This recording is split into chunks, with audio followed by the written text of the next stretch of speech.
Hola amiguitos, saludos, bienvenidos.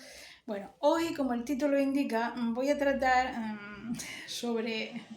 Es que sonrío un poco porque me estoy acordando de las críticas que me han hecho algunas personas que decían, ¿le tienes inquina? No es así, todo lo contrario.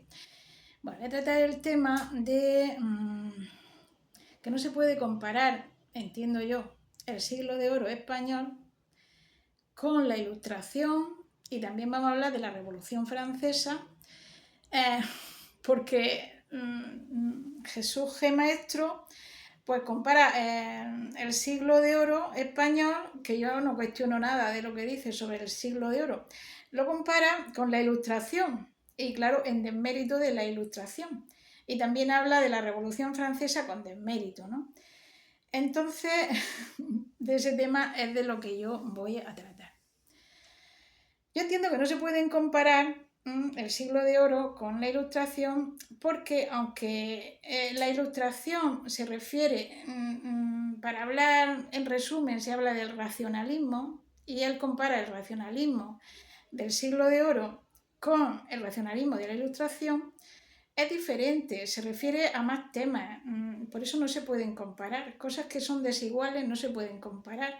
Es como quien dijera, ¿qué es más, un kilómetro o una tonelada? Como son medidas diferentes, no se pueden comparar. Por eso entiendo yo que pasa con la Ilustración y con el siglo de oro.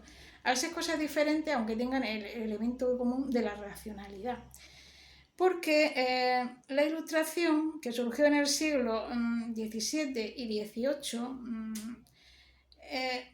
criticaba el régimen político que había en ese momento y en qué se basaba. Y proponía un régimen nuevo. Por ejemplo, Montesquieu, en El espíritu de las leyes, pues decía que tenía que haber separación de poderes, que tenía que haber 3 poderes. O Rousseau, en el contrato social, decía que tenía que haber, la soberanía no tenía que pertenecer al monarca, sino al pueblo. Y eso fue el germen de la Constitución y que tenía que haber un contrato social. O sea, se refieren a normas jurídicas, se refieren a la Ilustración y tuvo efectos, cambió el mundo, la Ilustración. Entonces no se puede reducir a compararla con el siglo de oro español sin desmerecer nada el siglo de oro español. De eso va a tratar mi exposición de hoy. Y bueno, antes de decir que hubo una persona que me decía que yo le tenía inquina a Jesús Maestro. ¿Qué va? Si yo le tuviera inquina no vería sus vídeos. Eso es lo primero. Yo veo sus vídeos. Es todo lo contrario. Yo siento admiración por Jesús. Incluso a mí me hace gracia. Yo pienso que una persona chistosa, que tiene que ser una maravilla tratarlo para la gente, claro, será un grupo reducido de personas los que tengan acceso, pero tiene que ser una persona estupenda e incluso chistosa, maravillosa, pienso yo, por lo que yo veo en sus vídeos. O sea, a veces toda esa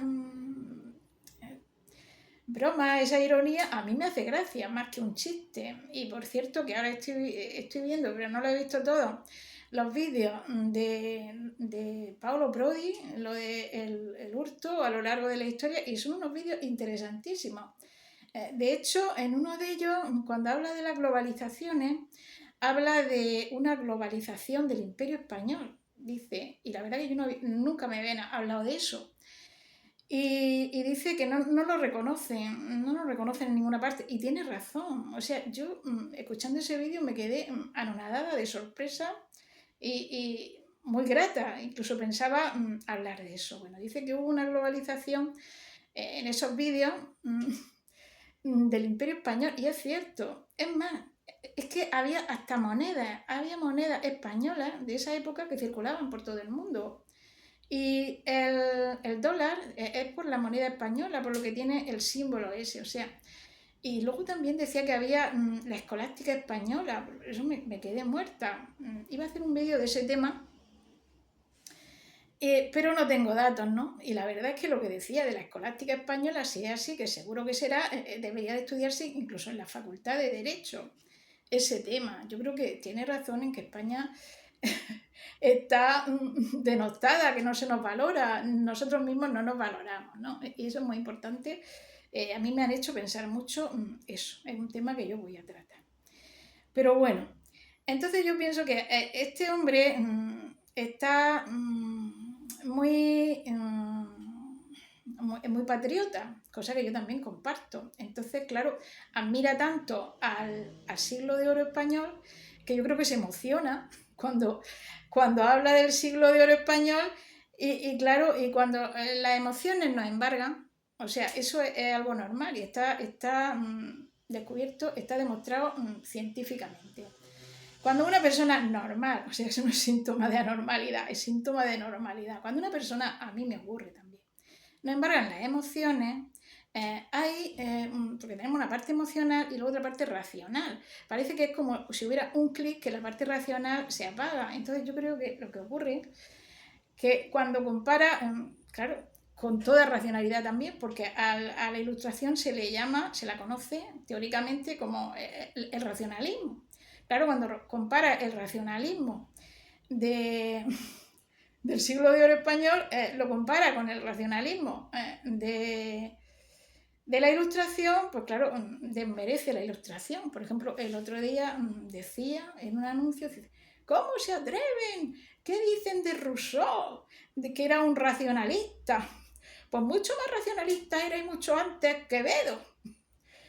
Eso les falta un hervor. O algo así decía, o sea, criticando a la gente que pensaba así. Digo, pero bueno, entonces desmerece a la ilustración. Por eso es por lo que yo me atrevo a hacer eso. Yo creo que no tiene comparación. Quevedo, yo respeto todo lo que dice, pero es que Rousseau, lo importante de él fue el contrato social, y decía que la soberanía debía de nacer no del monarca y por orden, o sea, por mandato de Dios, sino de la soberanía tenía que pertenecer al pueblo, y eso fue el germen de la ilustración, y la ilustración fue tan importante, y ahora voy a entrar en ese tema, que cambia el mundo. Cambia el mundo. De hecho, cuando va a la Facultad de Derecho, lo que se estudia ahora dice que lo que tenemos ahora de la democracia y todo esto viene de la ilustración de la Revolución Francesa. Bueno, de la Revolución Francesa también habla muy mal, pero yo entiendo que por eso, que se deja dominar por la emoción. Se deja dominar, no, es que las emociones nos dominan. Nos dicen los científicos, ¿no? Y a mí también me pasa. Voy a intentar yo ahora no dejarme dominar por la emoción, si no igual empiezo aquí a despotricar. No es mi plan ese, es muy difícil.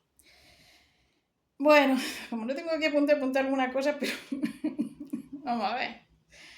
Sí, decía de la Revolución Francesa, dice, es una mierda de todos los colores, la Revolución Francesa. Bueno, y eso yo pues, me lo tomo como, no pasa nada, digo, bueno, dentro de las... Pero dijo una cosa que ya, ay, me picó más. Dice que en la Revolución Francesa, en uno de los vídeos, estos cortos que hace, aparte de las muchas perlas que dice de la Revolución, en contra de la Revolución Francesa, ya la que me remató a mí, fue que dice que fue un intento de globalización, la Revolución Francesa, pero que no llegó a cristalizar, un intento de globalización fracasado porque, según él, no consiguieron imponer el calendario. Oiga usted, es que el calendario es una cosa anecdótica, una chumina campestre. Fue mucho más importante lo de la Revolución Francesa. Bueno, ahí tengo yo un vídeo que dice el 93 de Víctor Hugo, que trata de 1793, trata de ese tema, bueno, con un fervor. Bueno, y si va a la universidad a estudiar Derecho, hay una asignatura que se llama Derecho Político, que solo habla de la Revolución Francesa. Además, para más INRI, para más explicación, y ya pasó el tema de la ilustración, es que en la Revolución Francesa antes había un monarca absoluto, y la nobleza, ¿no? Entonces, echaron al monarca, bueno, le cortaron la cabeza, hubo también mucho terror ahí, y proclamaron la República. Y la República, había un documento que se llamaba la Declaración de Derechos del Hombre y del Ciudadano, donde ya entonces, en la Revolución Francesa, se reconocen todos los derechos que tenemos ahora, casi todos. Pues que no, el hombre, que no se podía torturar, porque antes a la gente la metían en prisión y pues, eso estaba permitido. Prohibir las torturas, el derecho de habeas corpus, que el derecho de habeas corpus es poner a disposición judicial al detenido, porque antes detenían a la gente y no lo pasaban a disposición judicial. Bueno, Pues todos esos derechos y muchos más ya se reconocían en la Declaración de Derechos del Hombre y del Ciudadano. Claro, cuando vas a la universidad yo no sabía lo que era la Revolución Francesa y de repente empiezan ahí a hablarte de la Declaración de Derechos del Hombre y del Ciudadano. Digo, ¿y eso qué coño es? Yo no sabía lo que era, no tenía ni idea. Tuve que ponerme a estudiar la Revolución Francesa para enterarme de lo que allí se decía. Y yo los conocimientos que tengo pues lo he aprendido sobre ese tema y la ilustración lo he aprendido en la Facultad de Derecho, ni más ni menos. No creo que ellos estén equivocados, aunque también advierto que hila tan fino Jesús G. Maestro, que el tema de la escolástica española se debía de estudiar en la Facultad de Derecho, que lo propone él y que nadie conoce, y de la hispanidad. O sea, una cosa no quita la otra. Yo le reconozco un gran mérito a este hombre, bueno, y no quiero irme por la rama. Bueno, pues la Declaración de Derechos del Hombre y del Ciudadano, que fue en la Revolución Francesa, lo recoge casi punto por punto. Es que no cambia la ONU en su Declaración Universal de los Derechos Humanos, ¿no? Eso lo recoge la ONU y está vigente todavía. Y lo recogen casi todas las constituciones del mundo. Y para ver que la Revolución Francesa prosperó y la Ilustración, hay que ver lo que había antes de la Revolución Francesa. Una monarquía absoluta. El rey era rey por derivación divina.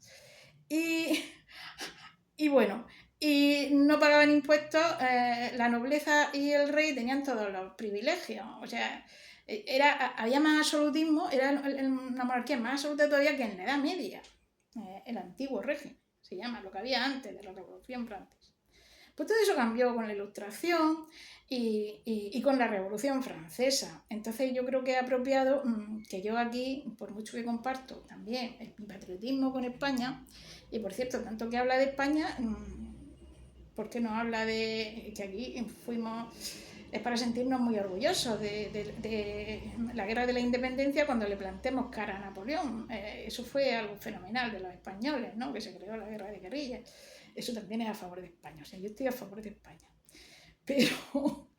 Pero como decía un filósofo, estoy más a favor de la verdad. Y entonces creo, en este vídeo, yo voy a hablar de eso, de la Ilustración y de la Revolución Francesa, porque creo que han quedado desmerecidas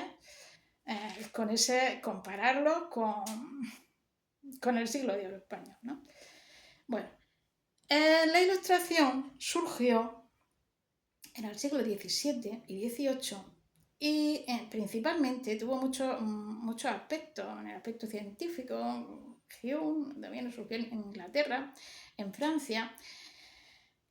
Surgió un racionalismo, porque antes de la Ilustración criticaba lo que había antes. Lo que había antes era el antiguo régimen, era que había un rey, que era rey por derivación divina, porque Dios quería que fuera rey. Esa era la mentalidad que había. O sea, y luego los nobles, porque el rey los nombraba, y esos no pagaban impuestos, no pagaban nada, y la gente pasando hambre. O sea, la gente estaba pasando hambre muy mal. Entonces surgió la Ilustración, que criticaba ese estado de cosas. Decían, no, la Ilustración decía, no, el poder del rey no viene de Dios. Dios no está mandando a nadie a que mande. Entonces criticaban ese estado de cosas, como que había que pensar en el hombre, había que analizar las cosas desde el punto de vista racional del hombre, desde el punto de vista materialista, que eso era incorrecto. Y al mismo tiempo proponían otra forma de gobierno, otro régimen político. Decían, no, esto es injusto. Esto tiene que haber, decía Rousseau, uno de los más importantes de la Ilustración, pues tiene que haber, la soberanía no debe pertenecer al rey, debe pertenecer al pueblo. Entonces tiene que haber una especie de contrato social, que eso es el germen de la Constitución. Tiene que haber un contrato social. Y eso...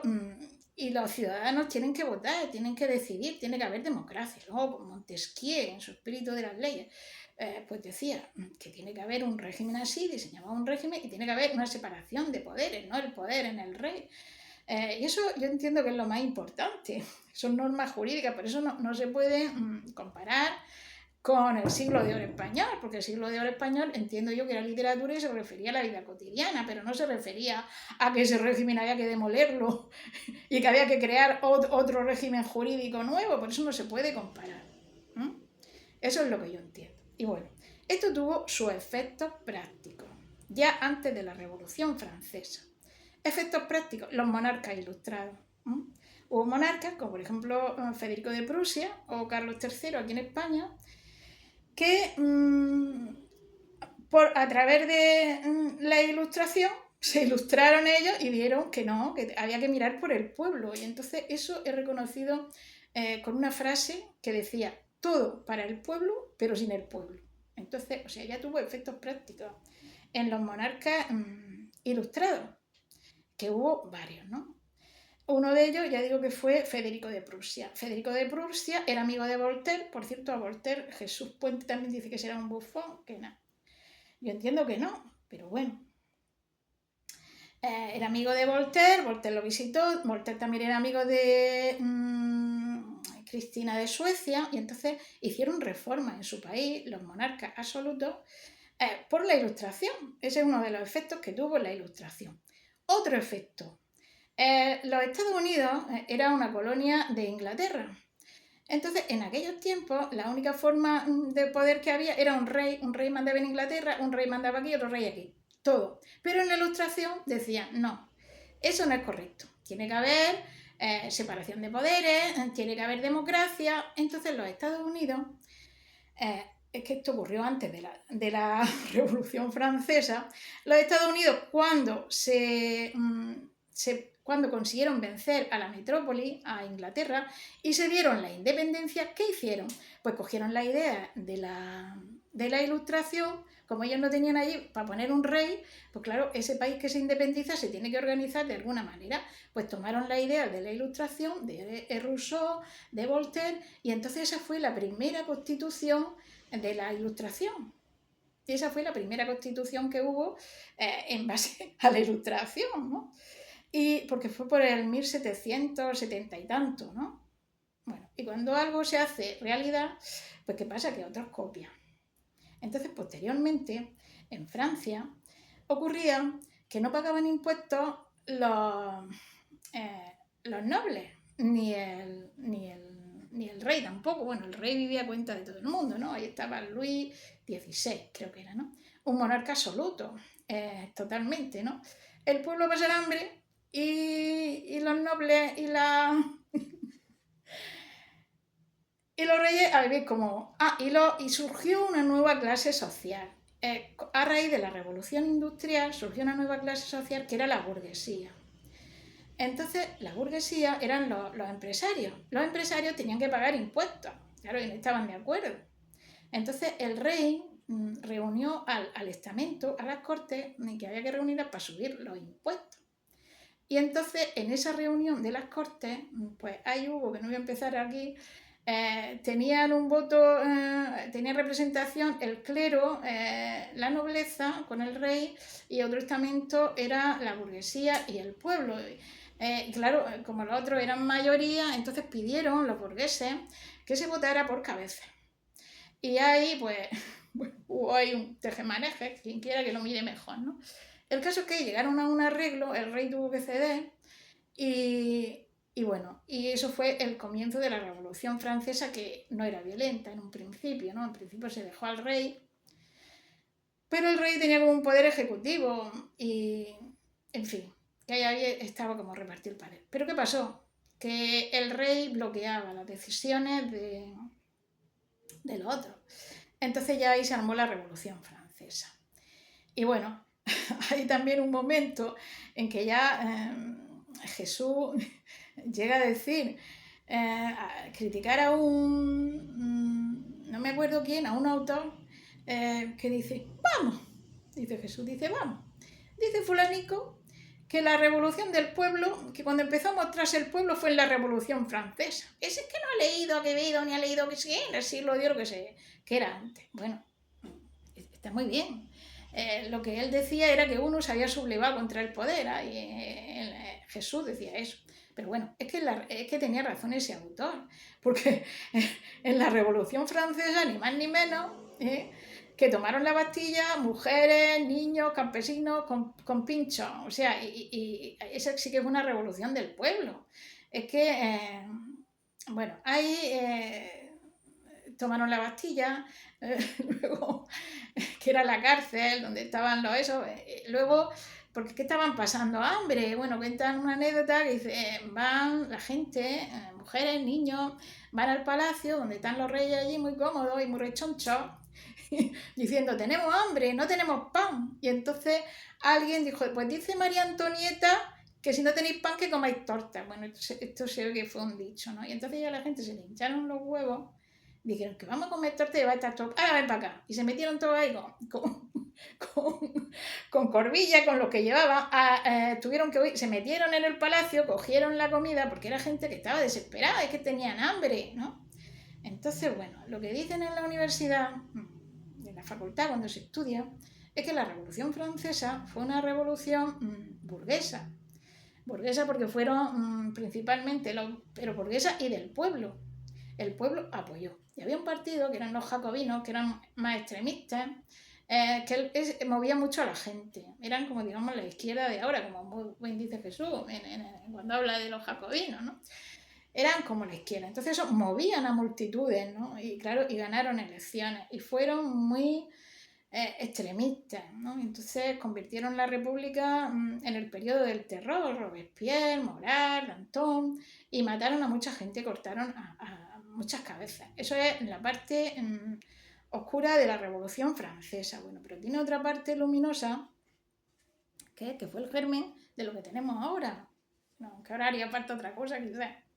Yo creo que ahora haría falta otra ilustración. ¿No? Sería estupendo si hubiera otra ilustración, porque igual que la ilustración del siglo XVII y XVIII llevó a cambiar el mundo, ¿no? Al constitucionalismo, que es muchísimo mejor que lo que había antes, la monarquía absoluta, ahora hace falta otra ilustración, sería muy bueno. Por eso también me atreví a hacer este vídeo, que tenía muchas dudas de hacerlo, la verdad. Porque digo, me van a decir que yo aquí soy una treta, bueno, no. La verdad no puedo negar que también me gusta tener visitas y he tenido muchas con eso. Pero bueno, han sido también otras razones las que me han movido a hacer este vídeo. Bueno, pues como decía, la ilustración no se puede comparar con el siglo de oro español. O sea, yo no cuestiono nada de lo que dice del siglo de oro español, pero creo que fue un momento glorioso para la humanidad y cambió el mundo. Y entonces tendría que haber otra ilustración ahora, por eso. Pensad el cambio tan brutal, pasar de una monarquía absoluta, que era lo que había antes, y el poder venía del rey, por mandato divino, a pasar a que no, la soberanía es del pueblo, y tiene que haber democracia, tiene que haber elecciones, tiene que haber 3 poderes, todos los derechos de los presos, que antes pues una persona la detenían y la tenían ahí, la torturaban y sin pasar a disposición judicial. El derecho de habeas corpus, importantísimo. Que ahora, por cierto, una vez estaba yo asistiendo a uno en el juzgado y se quejaba porque pueden tener hasta 72 horas. No pueden tener detenido. Y salta por ahí un policía y dice, pídete un Corpus Christi.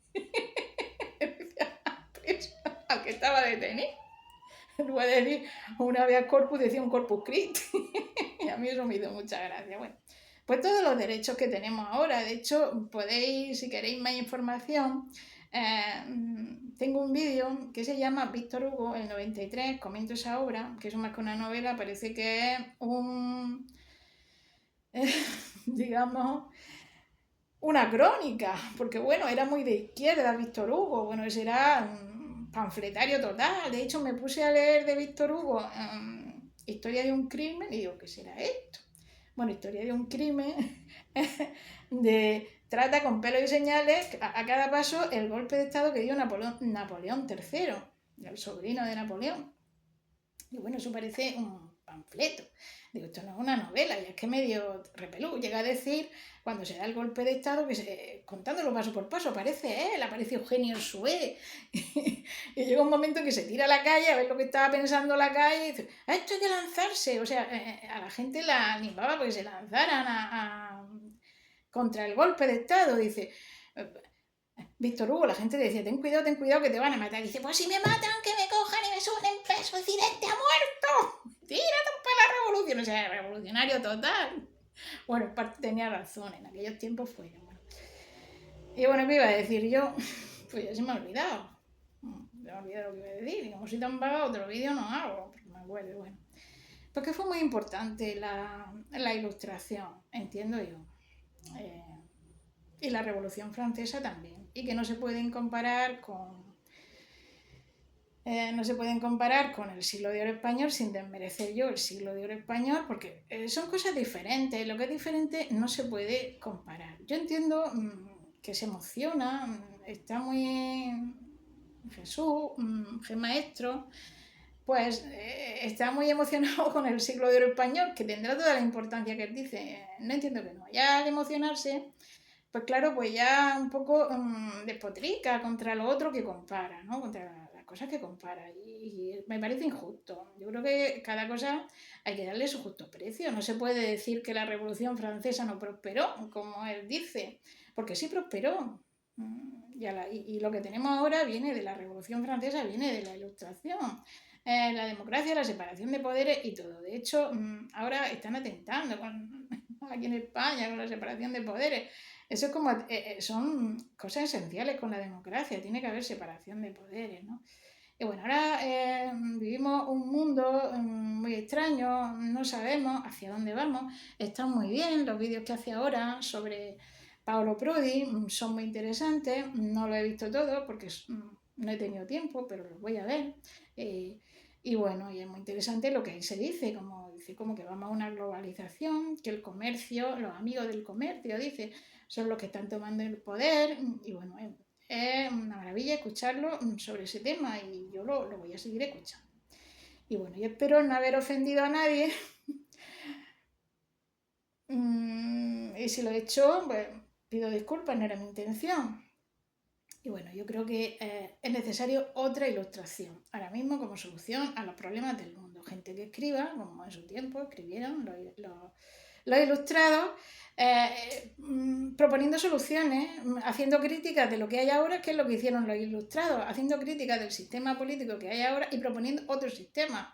Y lo que existe como pensamiento y como escrito puede ser realidad alguna vez, ¿no? Como ya está demostrado que ocurrió con la Ilustración y con la Revolución Francesa. Entonces, yo lo que propongo, se llama de la ideología y de la ideología, y luego esa ilustración nueva, yo pienso que tiene que tener en cuenta también el aspecto espiritual, porque yo entiendo que la humanidad ha avanzado mucho en tecnología, pero espiritualmente no hemos quedado muy atrás.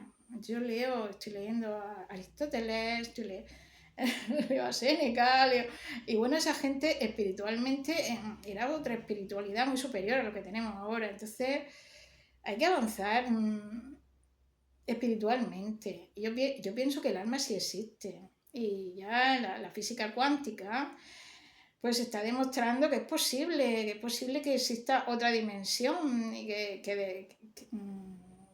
después de muerto, pues, entonces creo que la nueva ilustración tiene que tener en cuenta ese aspecto espiritual también.